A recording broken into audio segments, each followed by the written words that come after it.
Balitang Sports! Sa ating Balitang Sports, ang Germany ay makakaharap daw po ang Team USA sa semifinals ng FIBA World Cup. Kasama natin sa balita ang ating Sports Authority, Radyoman Jairus Peña, Florida. Kasado na ang bakbakan sa pagitan ng Germany at Team USA sa semifinals ng FIBA World Cup 2023. Ito ay kasunod ng panalo ng Germany kontra Latvia sa quarterfinals na nagtapos sa score na 81-79. Ang magkapatid na Franz at Mo Wagner ang nagdala sa German team na kumamata ng 16 na puntos at 12 puntos. Nalimitahan naman sa 9 na puntos ang isa pang German NBA player na si Dennis Schroeder dahil sa mahigpit na depensa ng kalaban.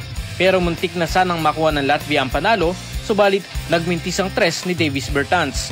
Nakuha ng Germany ang ika-6 na sunod na panalo na itinuturing na pinakamagandang record sa World Cup mula noong 2002. Para sa ating Aramen Sports, ako si Radyoman Jairus Peña, Florida. Tatak Aramen. Maraming salamat, Jairus Peña, Florida. Yes!